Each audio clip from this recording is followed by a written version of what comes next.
Hey, how's it going? I appreciate the click on the video and welcome back to another KIKIN Reviews. This is the second scary movie I review in a row in the middle of March for some reason, but hey, I'm not complaining. I get to enjoy a scary movie in a not so scary season, so let's get into reviewing. Set in 1977, Jack Delroy hosts a Halloween special that he believes will save his career.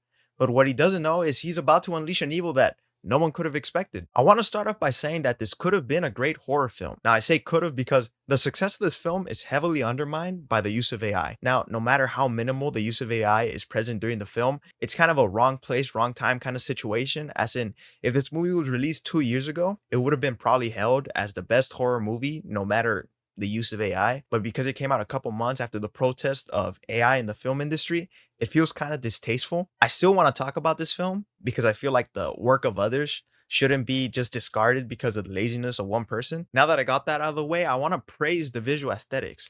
All the set pieces and costume designs feel like they were ripped out of a show that aired during the 1970s, and I really enjoyed that. This film immerses you and makes you feel like this could have actually happened during that era, you know? Their special effects, on the other hand, are kind of a mixed bag. The practical effects in this film, although they don't look great, have a campiness film that fits the film aesthetic pretty well. The special effects, though, they kind of miss the mark. They're kind of subpar.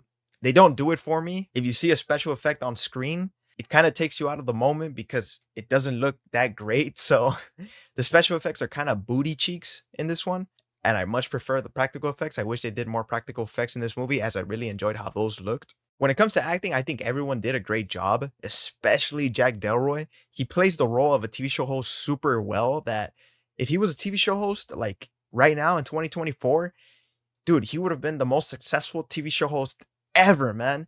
And then we have the possessed chick, Lily.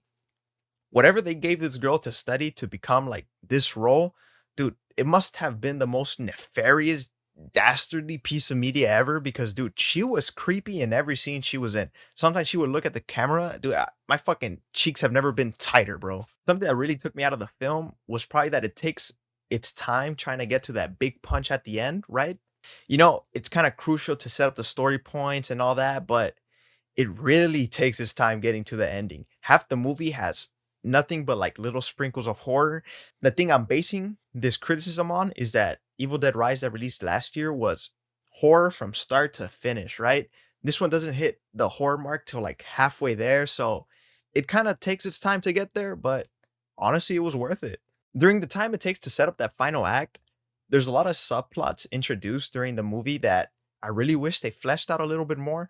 Dude, I feel like I say fleshed out like too much during these reviews, but like there's relationships with Jack Delroy and Dr. June that I wish they did more with. And then they have the producer that's kind of a dick, but that's all he is. Like, I wish they did more with those plots.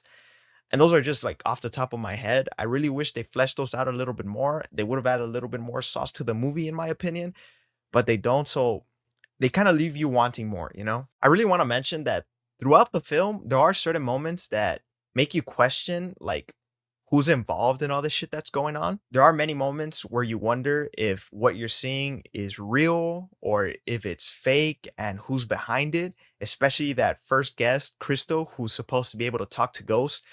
Like, shit goes down a bit there and you're just like, is this real? Is this fake? Like, is Jack Delroy behind all of this? Like, is it all a scam?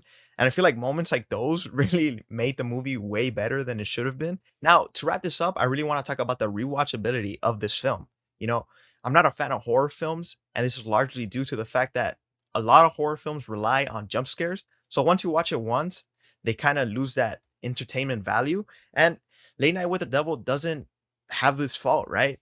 There's not a lot of jump scares in this movie. Most of the horror is just, it makes you feel like disturbed. It makes you uncomfortable. So if you watch it again, you're probably still going to be uncomfortable. Even though you know what happens, you're probably still going to be uncomfortable. And that's why it makes this movie better than most horror movies, right? Another thing is that once you know what happens at the end, I feel like you can rewatch this movie and catch on to hints of, you know, the writer telling you that this is going to happen. For example, no, I can't say that. Never mind. No examples. But yeah, the rewatchability of this movie is pretty great. And that's something I enjoyed. Like, that's probably like one of the main factors of why I really like this movie. Late Night with the Devil is a pretty great movie. Despite its use of AI, underutilized plot points, and pretty slow pace, it does enough to keep me entertained, and that's why it gets an 8 out of 10. You know, as a non-horror fan, I really enjoyed this movie, and I will watch it again. My girlfriend, as a horror fan, also enjoyed this movie and went to go watch it again. So I don't think being a horror fan really dictates if this movie is good or not. I think you should watch it regardless. Slight warning though, I don't know if you caught on, but this is a horror movie, so if you don't like that stuff, don't watch it, I guess. Now, what certification does Late Night with the Devil get? This movie really has the potential to be a blockbuster. You know, as a horror movie, the horror aspects are there and I really like them. The story throughout the film is really captivating and keeps you seated. Even the practical effects are campy but fun, and it's something that a lot of people dig. But because of its use of AI, there's going to be a lot of people that just disregard this film and don't even give it a chance. And that's why I think it deserves the cult classic certification. This is a certification that I just made up, and that's one of the perks of being a YouTuber, that I can just do shit. There's going to be a group of people online that are going to defend this movie with their lives, and it's pretty much just a cult classic in the making, right? That's pretty much all I gotta say about Late Night with the Devil. I think a lot of horror movies should follow in this movie's footsteps, except the use of AI preferably. But yeah, like and subscribe. Leave a comment down below for stuff that I should improve. Leave a comment down below for other movies you want me to review. But other than that, that's all I gotta say. I'll see you guys on the next one.